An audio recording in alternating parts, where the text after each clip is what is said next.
européenne. Une monnaie turbulente, une monnaie que la dernière sentinelle, la dernière prêtresse, la dame en acier inoxydable, veut fort. Voilà que François Hollande vient à peine de prêter serment sous une pluie qui tombait par paquets. Il n'hésitera pas cependant à prendre l'avion en direction de Berlin. Ben voilà que la foudre va s'en mêler, l'avion sera frappé de plein fouet. Le président français, nouvellement élu, tombeur de M. Sarkozy, va rebrousser chemin pour changer d'avion et de costume, afin de courir à l'appel de la chancelière allemande, la toute dernière chancelière qui a décidé de sortir la monnaie européenne des soins intensifs. Et oui, pourquoi soins intensifs? Parce qu'effectivement, les sommets se bousculent, les conférences s'accumulent. Toutes ces rencontres semblent avoir accouché d'une souris.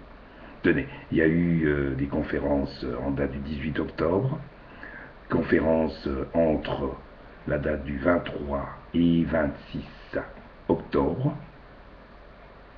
Il y a eu encore un sommet, toujours au chevet d'une monnaie en turbulence, la monnaie européenne. C'était donc le 21 juillet. Il y a eu auparavant un autre sommet en date du 25 et d'autres encore le 11 mars. Comment se porte la monnaie européenne? Après que l'Europe ait consenti à la Grèce une petite enveloppe, je dis bien petite enveloppe, de 300 millions d'euros, la Grèce, cette dernière, a déterré la hache de guerre en ce qui concerne le remboursement de cette somme. Elle ira dans ses caves pour dépoussiérer des vieux dossiers qui remontent à l'époque de la guerre de 14-18, de la guerre 40-45 et encore des guerres passées. Elle retrouvera dans ces poussières des dossiers qui pourrissaient, dans lesquels une facture non encore honorée. Cette facture remonte à des époques bien lointaines, mais toujours d'actualité.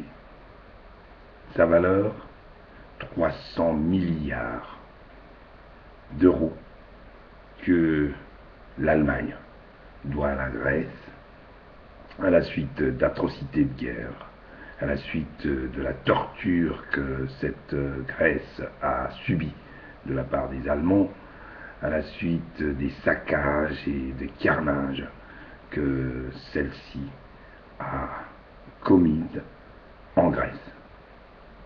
Du coup, la Grèce remonte à la surface et réclame réparation et paiement de la dette encore ouverte.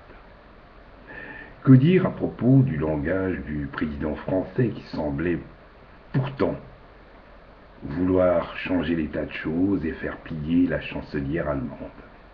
Sinon que ce dernier a attrapé le virus.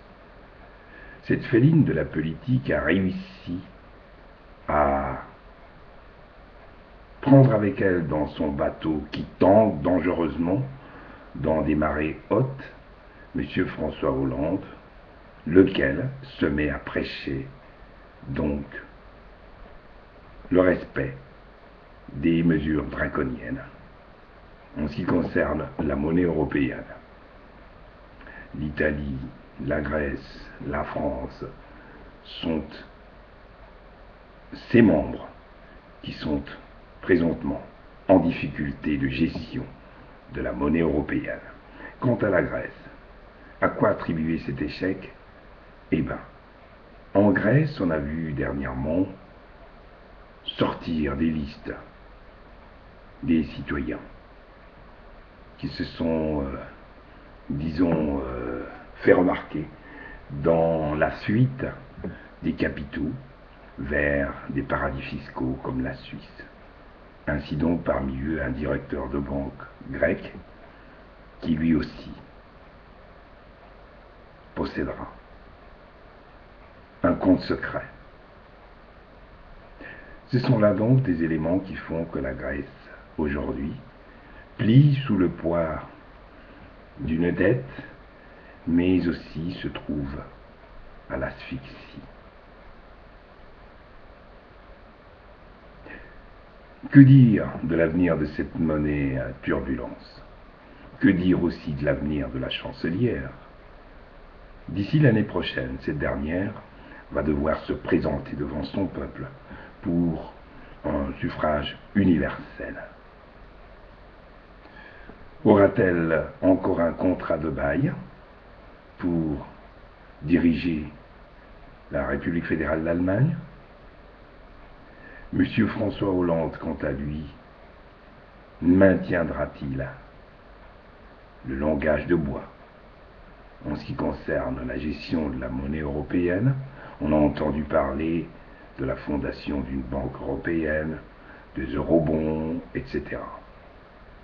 Jusqu'alors, cette monnaie se trouve être sur la pente raide. Les membres de l'Europe resteront-ils?